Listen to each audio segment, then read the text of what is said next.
Un magnifique président avec lui ce matin. Jason, on parle de l'angine de poitrine. On l'appelle aussi Steph, notre docteur. Oui. Steph.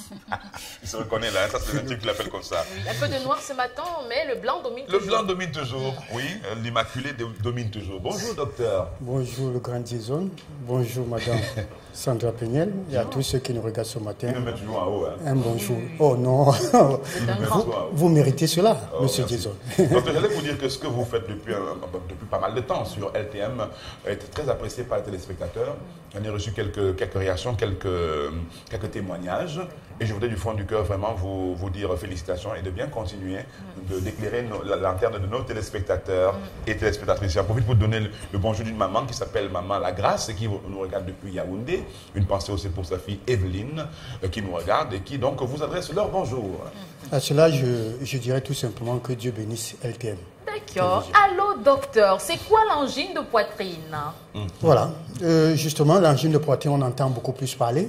Pour que les gens puissent comprendre la chose, c'est tout simplement ces personnes-là qui, parfois, à moindre effort, se tiennent la poitrine.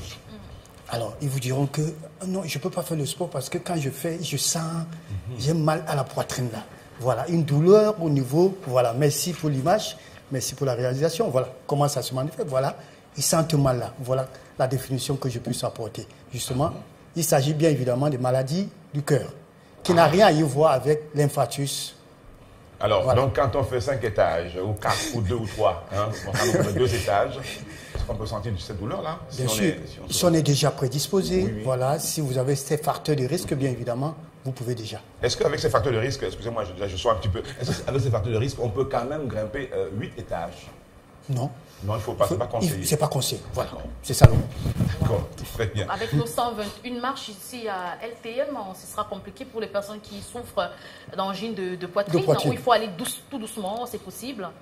C'est le repos. Quand vous êtes déjà sujet, c'est le repos. Vous déconseillez? C'est déconseillé. Et aussi, il ne faut pas fournir trop Prenez l'ascenseur. Prenez l'ascenseur. Prenez l'ascenseur. Voilà. Il ne faut pas fournir trop d'efforts physiques quand on fait l'amour. Juste... je le dis, parce que non, mais... dis quand même, docteur, il faut le dire. Oui. Donc, il faut aller... Parce qu'il y a des femmes qui sont très exigeantes. Je pense que ce que vous relevez est très pertinent. Il y a des femmes qui ont l'appétit, c'est très poussé. Et qui vous conseillent de pousser. Plus fort. 90 minutes. Il y en a qui disent plus fort. D'accord. Il y en a qui disent doucement. Oui. Est-ce que le doc a la réponse? C'est déconseillé? C'est déconseillé. Pour tous ceux qui sont déjà sujets à l'angine de poitrine, je vous ai dit, vous risquerez, avec l'expression comme dit, caler sur la femme. Mais dites-nous, docteur, comment reconnaître une crise, on appelle ça crise d'angor. D'angor. Oui, c'est encore appelé angor. Voilà. Donc, notamment, je l'ai dit, c'est cette douleur que vous ressentez au niveau du sténum, au milieu là. Alors, elle peut prolonger jusqu'au dos ou encore l'épaule. Mais particulièrement le côté gauche, le bras gauche. Ça, j'insiste là-dessus. C'est le côté gauche. Du côté du cœur. Voilà. Ce bras-là, quand vous le ressentez, ça pèse. Vous avez l'impression que ça pèse sa sensibilité. Faites très attention. Ça peut aller jusqu'au doigt. Voilà. On dirait une barre de fer dans la poitrine que vous ressentez. Vraiment l'étau. Ça se resserre. Oui. Et ça s'accompagne avec l'étouffement, les vertiges, l'angoisse. Vous avez peur. Parfois, vous pouvez même vous mettre à transpirer. Voilà. Et nausées, vomissements peuvent aussi justement suivre. Voilà. Voilà des signes majeurs. Voilà. D'accord. Il faut dire que c'est assez fréquent, sincèrement. Ça, il faut le dire. Beaucoup en souffrent. Sans toutefois le savoir. Se reconnaître justement dans cette description de tout ça. Oui. Est-ce qu'il y a des personnes à risque et des facteurs également, docteur Larry? Ok. Pour les personnes à risque, je voudrais commencer déjà des personnes obèses. Voilà. Je suis très content parce que, permettez-moi de le dire, quand je vois le grand Jason, je ne voudrais pas dire que vous êtes mannequin. Voilà, il est vraiment. Voilà ce que je. Elle n'arrête pas de me donner des choses qui vont me faire pousser la bédaine. Hein. Ah bon? Oui, justement. Non, surtout pas, il faudra l'éviter. Voilà, elle est en campagne. Alors, donc, il y a ces personnes obèses, les personnes en surcharge pondérale, des diabétiques, des hypertendus, bien évidemment. Voilà. Il faut dire également, il y a un facteur héréditaire. Voilà, ça également. Il y a certaines familles où le père ou la maman, justement, dans la famille, qui ont dû à développer justement ce qu'on appelle l'angine de poitrine. Mais docteur, qu'est-ce qui peut causer ça?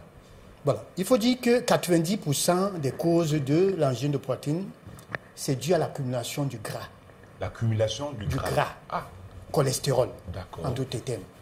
Au niveau des parois des artères. Et quand on parle d'angine de poitrine, il s'agit des artères justement qui mènent au cœur, qui approvisionnent le cœur de l'oxygène et du sang.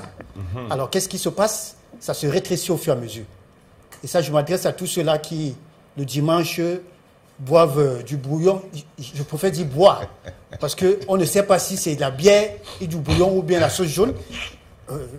Madame Sandra, excusez-moi, je vous ai entendu l'autre jour dire que vous avez mangé le tarot. Je ne m'intéresse pas. Alors, je voulais dire, quand bien même vous buvez cette sauce jaune-là, ajoutez encore de la bière glacée, c'est dangereux. Voilà, quelqu'un m'a dit c'est la magie. Faites très attention parce que... Ça, c'est un petit mélange chimique qui voilà, peut... ces artères souffrent, les artères vont souffrir. Au fur et à mesure, ça se rétrécit, ça Pareil se rétrécit. Pour le coquille aussi? Oui, justement de l'huile. Il faut éviter de l'huile. Attention, on n'est pas en train de vous interdire de manger du tarot. Hein. Non, c'est pas ce que je dis. Oui. Je parle de ceux qui sont déjà sujets ou bien ceux qui sont prédisposés. Donc le dimanche, vraiment, là, il faut l'éviter. On peut prendre du bouillon du poisson. Voilà. Voilà, ça c'est aussi simple. On peut prendre du bouillon des légumes. Il y a d'autres bouillons. Alors, donc, ça se rétrécit et ça peut aller jusqu'à se fermer complètement. Et quand ça se ferme, on parle d'infarctus. Ça veut dire ça explose et c'est fini. Wow. Docteur Laringemi, alors est-ce que l'angine de poitrine est une fatalité? Est-ce qu'on peut à un moment donné observer des complications? Oui, ça c'est vraiment une fatalité. Ouh là là. L'une des premières causes de la mortalité, ça il faut le dire, de nos jours aujourd'hui, quand on parle de cardiovasculaire et tout, ça fait partie, bien évidemment. Alors, complications, il y en a. Infarctus, ça veut dire crise cardiaque. Après la crise, c'est quoi? Mort subite.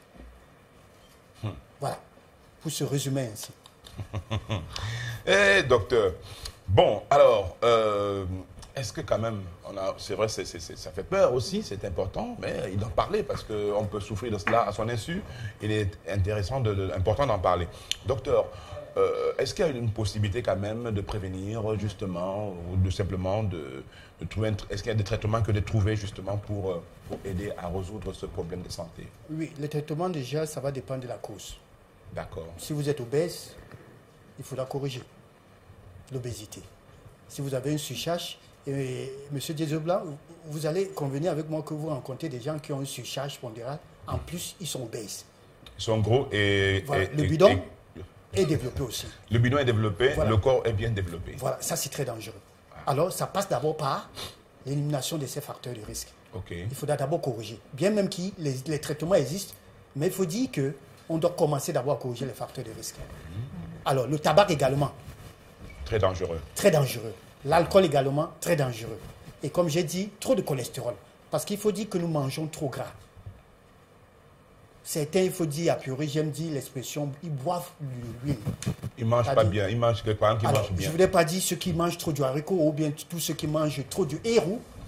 Non, je n'ai pas demandé de ne pas manger le héros, mais de l'excès. Voilà, l'excès, trop d'huile, trop d'huile. Ce n'est pas l'huile qui fait un repas, M. Dizon. Et quelqu'un m'a posé la question justement hier, je t'ai déjà quitté du plateau pour dire que, mais vous qui êtes nutritionniste, est-ce que depuis que chef Élysée a commencé, vous pensez que tout ce qu'il fait est bon pour la santé? Je voudrais le dire, le réitérer. Certainement, beaucoup de nutritionnistes, autant pour moi, le suivent. Jusqu'ici, tout ce qu'il a fait sur ce plateau est bien pour la santé.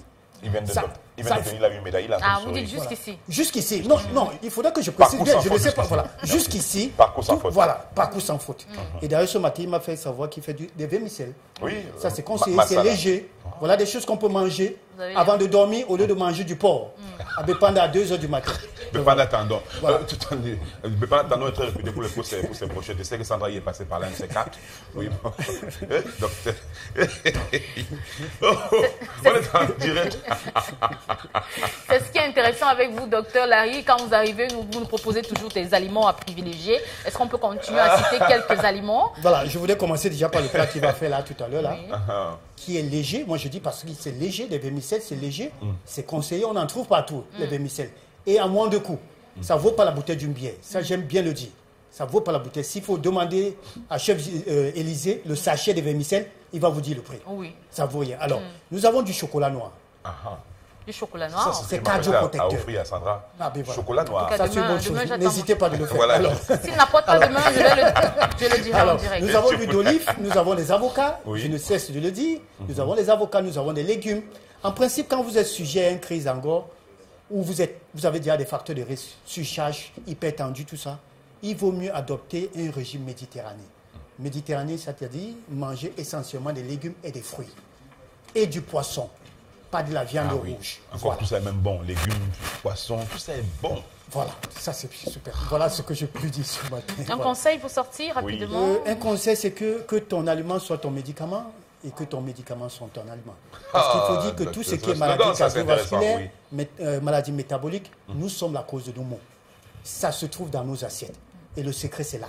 Que ton médicament soit que ta nourriture soit ton médicament et que ton médicament soit ta nourriture. Ça, c'est magnifique. Magnifique, ça. Merci beaucoup, docteur Larry Nguemi, d'avoir répondu présent. Vous répondez au 699 64 57 59 et le 675 92 47 91. Vous avez 2 numéros de téléphone à votre disposition. N'hésitez surtout pas à contacter docteur Larry Nguemi pour d'autres conseils pratiques. On fait un gros bisou.